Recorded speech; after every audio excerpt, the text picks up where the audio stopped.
Ele mesmo, por si mesmo, unicamente, eternamente, um e único. Platão. Conta um conto apresenta, de Edgar Allan Poe. Morella. Narração, Marcelo Fávaro.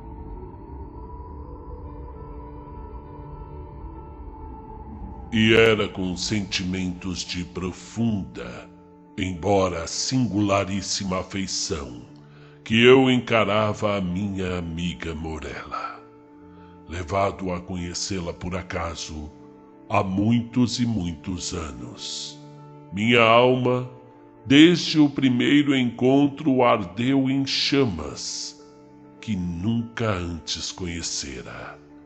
Não eram, porém, as chamas de Eros, e foi amarga e atormentadora para o meu espírito a convicção crescente de que eu não podia, de modo algum, olvidar de sua incomum significação, ou regular-lhe a vaga intensidade. Conhecem-nos, porém, e o destino conduziu-nos junto ao altar. Mas eu nunca falei de paixão ou nunca pensei em amor. Ela, contudo, evitava companhias e, ligando-se só a mim, fazia-me feliz. Maravilhar-se é uma felicidade, e é uma felicidade sonhar. A erudição de Morella era profunda. Asseguro que seus talentos não eram de ordem comum. Sua força de espírito era gigantesca. Sentia, e em muitos assuntos, tornei-me o seu aluno. Logo porque verifiquei que, talvez por causa de sua educação, feita em Petersburgo, ela me apresentava numerosos desses escritos místicos, que usualmente são considerados como o simples sedimento da primitiva literatura germânica. Por muitos motivos que eu não podia imaginar, eram essas obras do seu estudo favorito e constante. E o fato é que, com o correr do tempo, se tornassem elas também o meu, pode ser atribuído à simples, mas eficaz influência do costume do exemplo. Em tudo isso, se não me engano, minha razão tinha pouco a fazer. Minhas convicções, ou me desconheço, de modo algum eram conformes a um ideal. Nem se podia descobrir qualquer tintura das coisas místicas que eu lia, a menos que esteja grandemente enganado nos meus atos ou nos meus pensamentos. Persuadido disso, abandonei-me implicitamente à direção de minha esposa e penetrei de coração resoluto no labirinto dos seus estudos. E então, quando mergulhado nas páginas nefastas, senti um espírito nefasto acender-se dentro de mim. Morella colocava a mão fria sobre a minha e extraía das cinzas de uma filosofia morta algumas palavras profundas e singulares, cujo estranho sentido as gravara a fogo em minha memória. Santa Maria, volve o teu olhar tão belo, de lá dos seus altos céus, do teu trono sagrado, para a prece fervente, para o amor singelo que te oferta da terra, o filho do pecado. Se és manhã, meio-dia ou sombrio poente, meu hino em teu louvor tens ouvido, Maria. Sê, pois, comigo, ó Mãe de Deus eternamente, quer no bem ou no mal, na dor ou na alegria. No tempo que passou veloz, brilhante, quando nunca nuvem qualquer meu céu escureceu, temeste que me fosse a inconstância empolgando e guiaste minha alma a ti para o que é teu. Hoje, que o temporal do destino ao passado e sobre o meu presente espessas sombras lança. Fulgure ao menos meu futuro, iluminado por ti, pelo que é teu, na mais doce esperança. E então, hora após hora, eu me estendi ao seu lado, imergindo-me na música de sua voz, até que afinal essa melodia se maculasse de terror, e então caía uma sombra sobre a minha alma. Eu empalidecia, tremia internamente àqueles sons que não eram da terra. Assim a alegria subitamente se desvanecia no horror, e o mais belo se transformava no mais hediondo, como Inon se transformou em Jena. É necessário fixar o caráter exato dessas inquisições que, irrompendo dos volumes mencionados, formaram por longo tempo quase que o único objeto de conversação entre mim e Morella. Mas os instruídos no que se pode denominar moralidade teológica facilmente o conceberão, e os leigos, de qualquer modo, não o poderiam entender.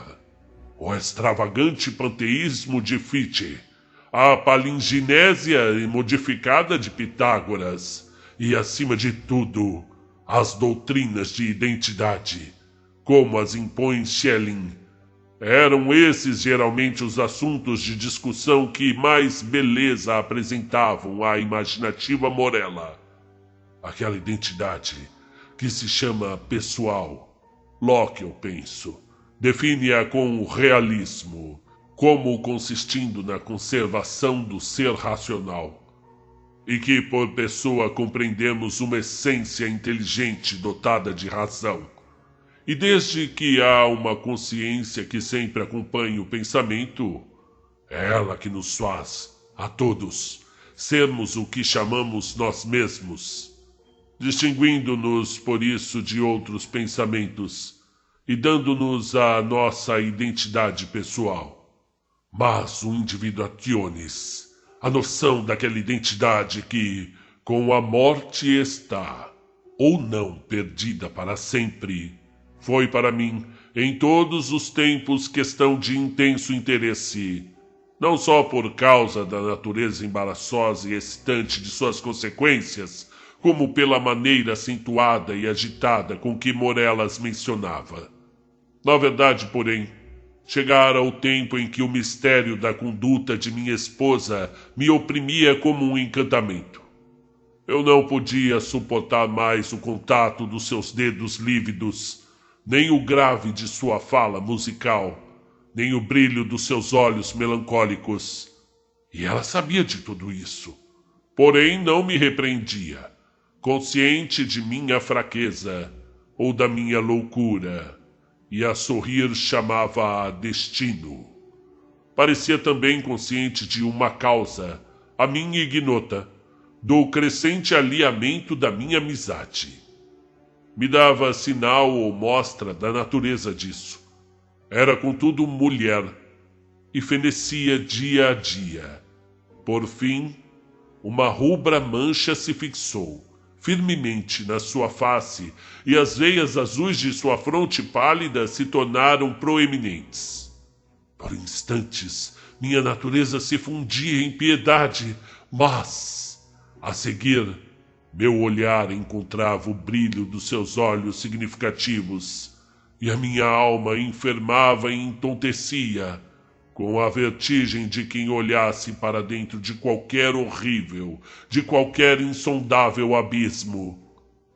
Poderei dizer então que ansiava, com um desejo intenso e devorador pelo momento da morte de Morella? Eu ansiei, sim, mas o frágil espírito agarrou-se à sua mansão de argila por muitos dias, por muitas semanas, por meses penosos, até que meus nervos torturados obtiveram domínio sobre o meu cérebro, e eu me tornei furioso com a demora e com o coração de um inimigo.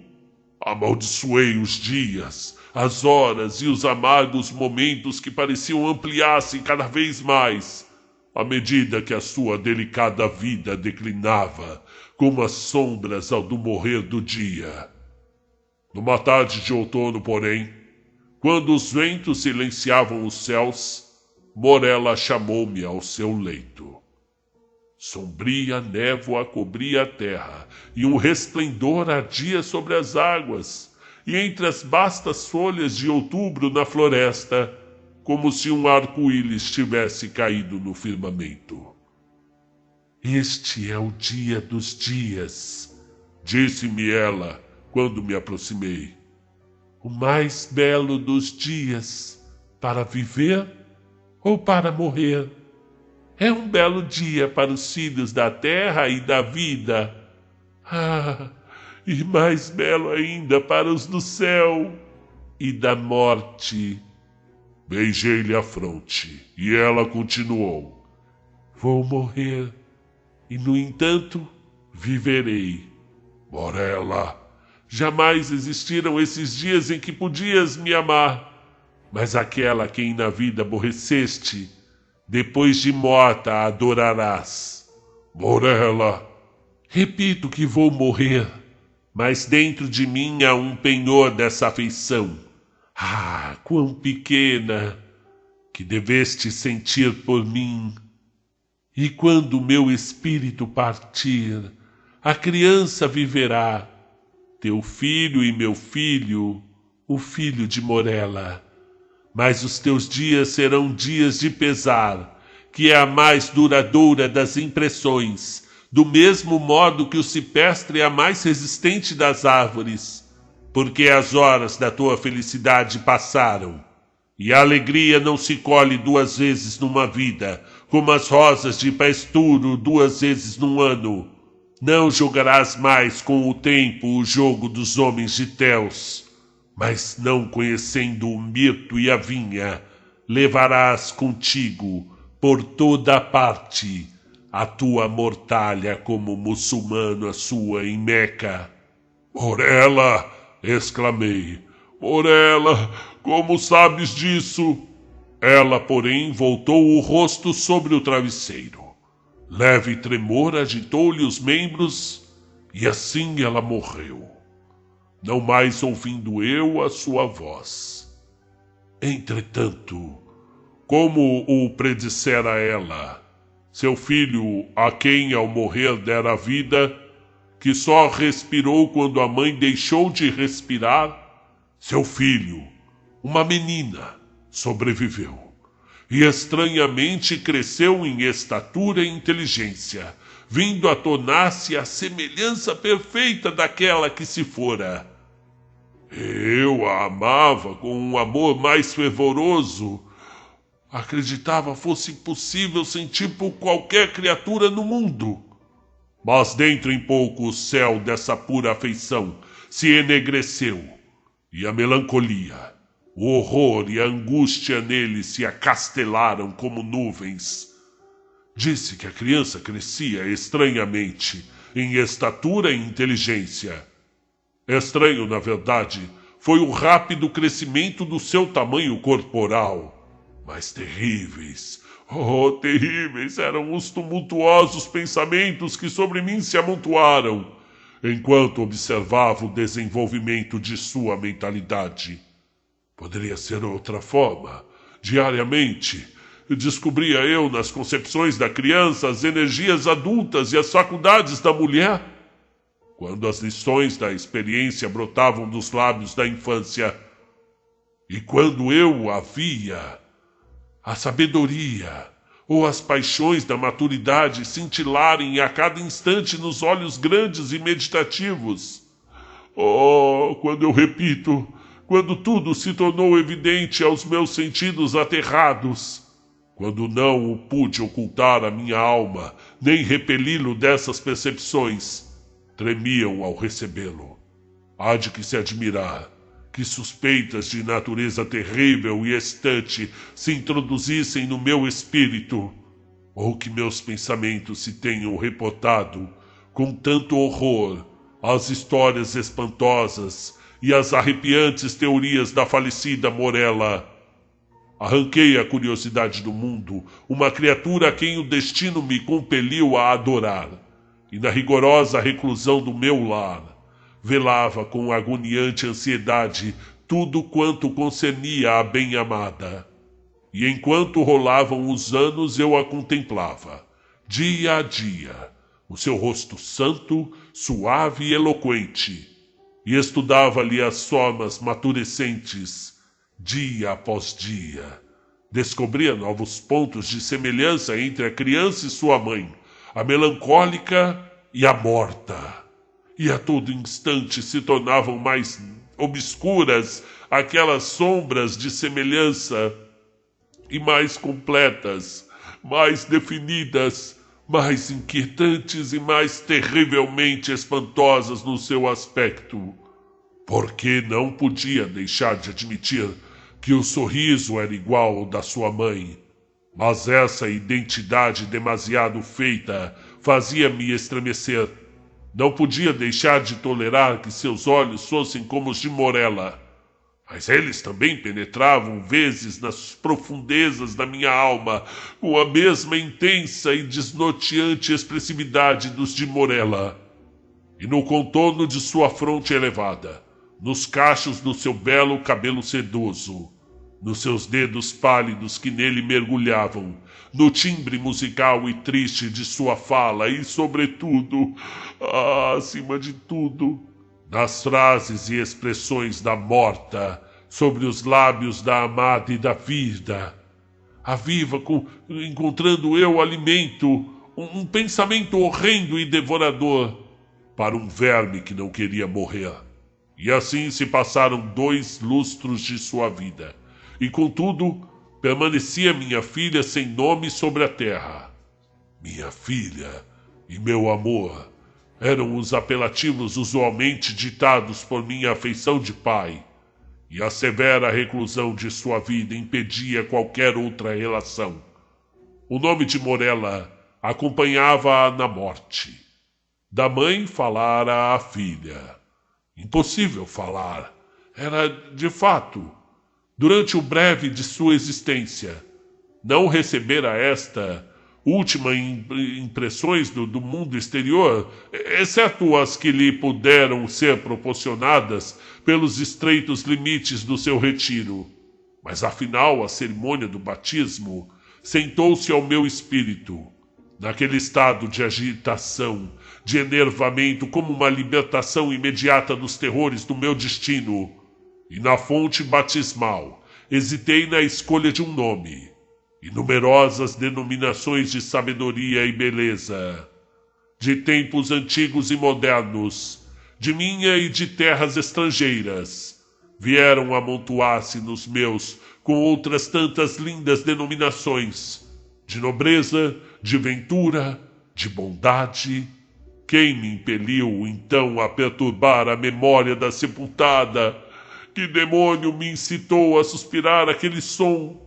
E simples lembrança sempre fazia fluir em torrentes o sangue das fontes do coração. Que espírito maligno falou dos recessos minha alma quando, entre aquelas sombrias naves e no silêncio da noite, eu sussurrei aos ouvidos do santo homem, o padre. Eu disse as sílabas Morella. Quem, senão o demônio, convulsionou as feições de minha filha, sobre elas espalhou tons de morte? Quando, estremecendo ao som quase inaudível, volveu os olhos límpidos da terra para o céu, e caindo prostrada sobre as negras lajes do nosso soléu de família, respondeu: estou aqui, distinta, fria, calmamente precisa. Esses tão poucos e tão simples sons penetraram-me nos ouvidos, e depois, como chumbo retido, rolaram, sibilantes, dentro do meu cérebro. Anos e anos podem se passar, mas a lembrança daquela época nunca. Desconhecia eu, de fato, as flores e a vinha, mas o acônito e o cipestre ensombraram-me noite e dia, e não guardei memória de tempo ou de lugar. E as estrelas da minha sorte sumiram do céu. E desde então a terra se tornou tenebrosa, e suas figuras passaram perto de mim como sombras esvoaçantes, e entre elas só uma vislumbrava: Morella. Os ventos do firmamento somente um nome murmuravam aos meus ouvidos, e o marulho das ondas sussurra: Morella. Ela, porém, morreu, e com minhas próprias mãos levei-a ao túmulo. E ri, uma risada longa e amarga, quando não achei traços da primeira Morella no sepulcro, quando não a vi, a primeira, em que eu depositei a segunda.